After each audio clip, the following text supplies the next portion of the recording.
The next thing we're going to do for this classroom is set up the stream. The stream is where all the action for the class takes place. This is where students will get their assignments, will access any announcements that they need, and will get any materials that they'll need for their assignments. Just so that students will have a variety of things to look at when they come to their classroom stream and they start using it, I'm going to make a couple of posts here as the teacher. First of all, make sure you're on the Stream tab, and then we're going to add, this first time, an announcement. This announcement is going to be a general announcement, and I recommend everyone creating topics for each of their announcements and categorizing your assignments and announcements and questions with a topic. This will allow students to sort those out later very easily. So I'm going to call this one just a general announcement. General announcements. And just because I have this posted on another class already, and to save myself the time of typing it, I'm going to go to a class that I've already posted this announcement on and copy it. And then I'm just going to paste that announcement for this class. Welcome to our Google Classroom. I'm so excited to be using Chromebooks with you this year and can't wait to get started in our new online classroom space. You're going to love it. After I've edited my announcement, I can decide if I need anything else added to it in the form of a file attachment, a Google Drive attachment, a YouTube video, or a URL link. Notice I also have an option next to post to either schedule that post for later or save it as a draft, and I just chose to schedule it. Notice that because we have the option for students to make comments, that this add class comment will show up under each post. So we know that this is an announcement because we just see the teacher's name. We see that it is categorized by the General Announcements tab. The next thing I want to do is post an assignment. Before I do that, I'm going to make sure that I have saved for this teacher all the things they're going to need for the assignment. So I will have logged in as the ITF to my personal classroom Google Drive, or my Google Drive account. And for the activities I've created, I would have shared those with this teacher. So under Shared with Me, I'm going to just see if I see those. And I actually don't. So I'm going to need to log in and share those with her.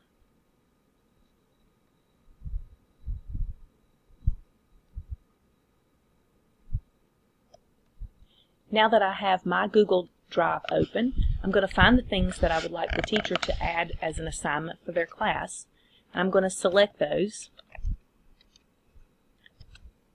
and I'm going to share them with that teacher's WCS mail account.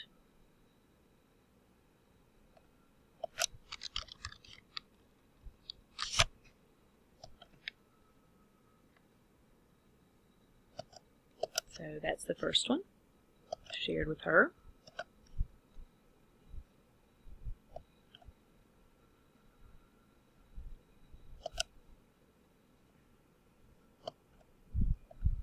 Well, it doesn't want to stay still.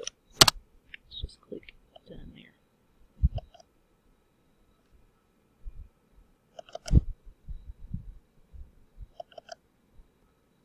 And then finally, the number roundup is the other activity I would like to share with her.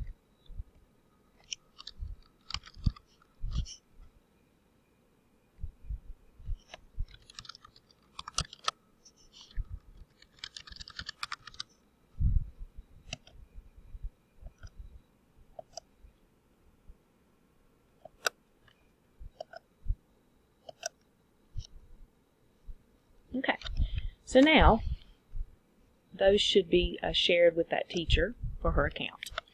So now I'm back looking in Lauren Mayberry's account, which is the classroom I was building, and I'm seeing those things that I'm going to need for her. I'd like for these to be in her account rather than working from that one that is shared with all the teachers.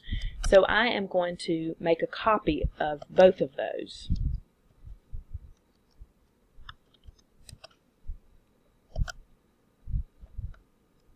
Notice that it is copying both of those files.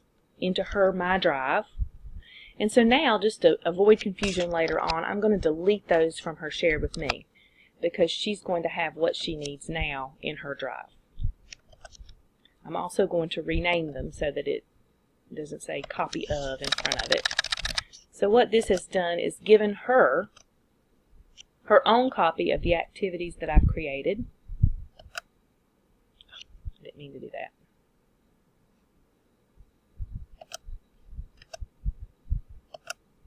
To rename it. And so we know now that this is actually her copy. No one else is sharing this copy. She owns it. Now we're going to use those assignments, use those activities in assignments that we're going to post in Google Classroom.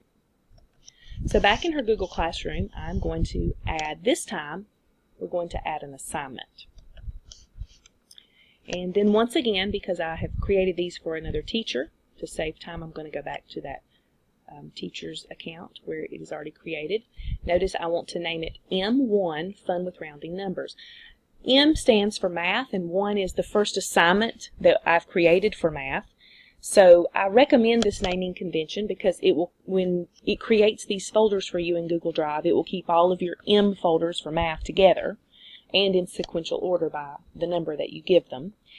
So you might do SS1 for your first social studies assignment, maybe S1 for your first science assignment, ELA1 for your first English language arts assignment, and so on and so forth, just to keep those activities together in your Google Drive.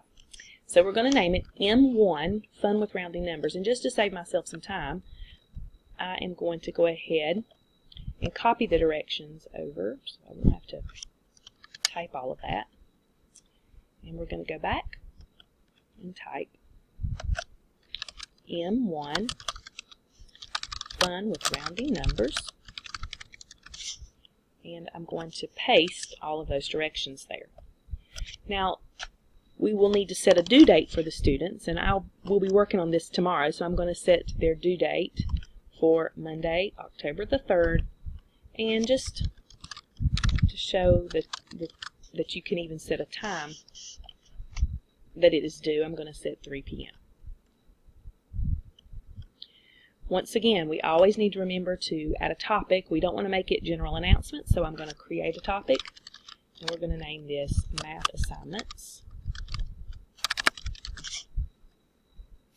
And for this activity, they are going to need some things. So the first thing they're going to need is from Google Drive, and it is in their My Drive that we're going to grab it from, and that's the number roundup. And I'm going to add that, and this is important. Once that is added, I have to decide how I want the students to use that Google file. So I'm going to click this drop down, and I want them to do more than view, so I don't want them just to see it.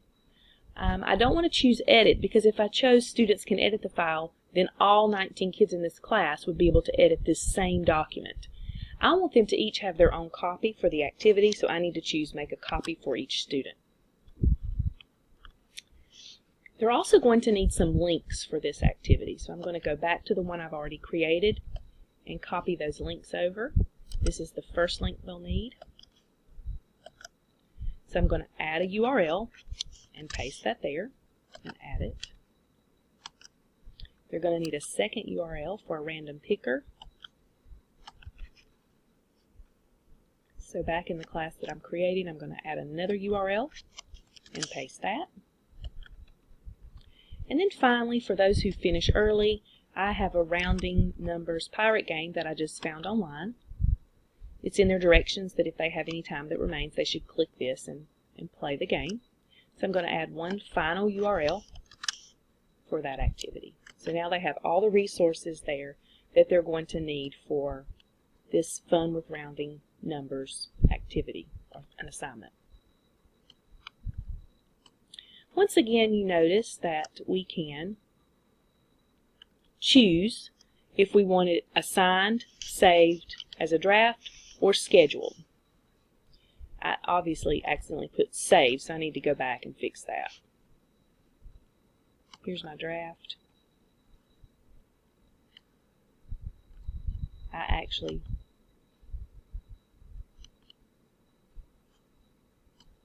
I actually want to assign it, so I'm going to just click Assign.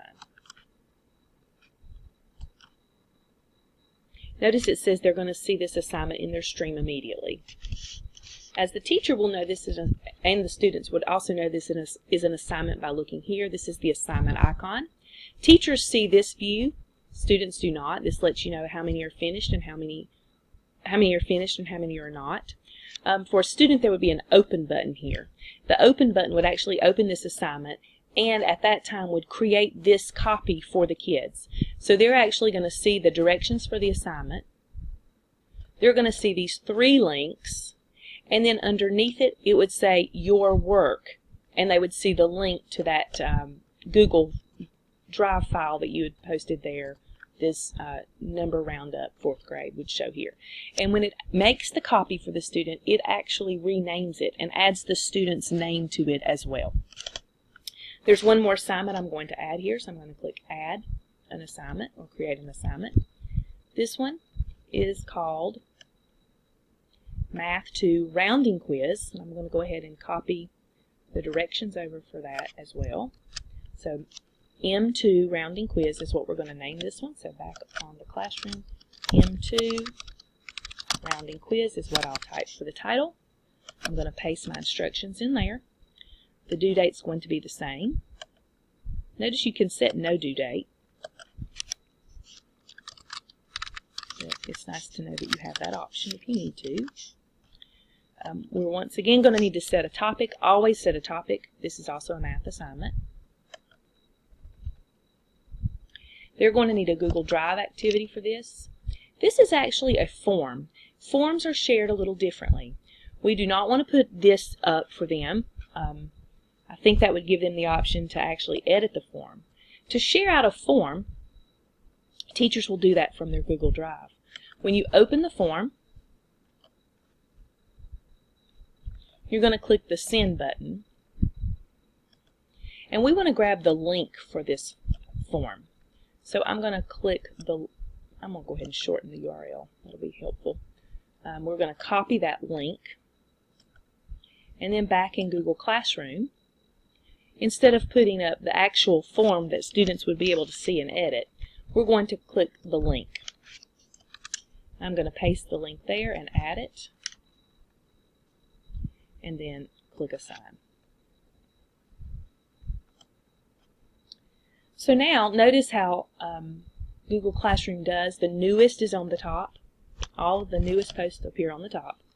However, as the teacher, I know that tomorrow we're going to be working on this assignment, and I want them to see this one first. So on your teacher view, you have the option to click the 3 dots, and notice you can edit, delete, or copy anything here.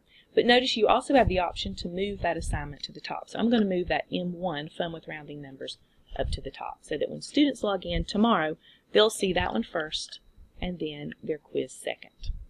Now for this one, once the students finish, they'll actually have a Turn In button that they'll click to turn in this activity that they have completed. That will put that out in the folder in the teacher's Google Drive that would allow them to check it. But this one, because it is an actual link, they will not actually have anything to turn in. They're going to click on the link and complete the form right from the link. What they would need to do when they're finished is come back to Google Classroom, and they would open the task and mark it as complete, so the teacher would then know, would see a number that's done and a number that's not done. So just 2 different ways to make assignments. This one they'll actually have a turn in button because they'll need to turn this in. This assignment they will have nothing to turn in because this is a URL, but they'll still be able to mark it complete. And that's how you make assignments in Google Drive. Notice that because we have added topics, you could filter them out. So I could click on General Announcements, and that's going to pull up all the announcements that the teacher has made. And then students can also click on any of the other topics like math assignments, and it would filter out just those things. So that's the nice thing about adding topics, is because it adds those filters. I can also go back and notice that because I've set a due date, it's also created a due tomorrow or a to-do list for students of upcoming assignments that they would need to work on. So that's how you work on and upload to the stream.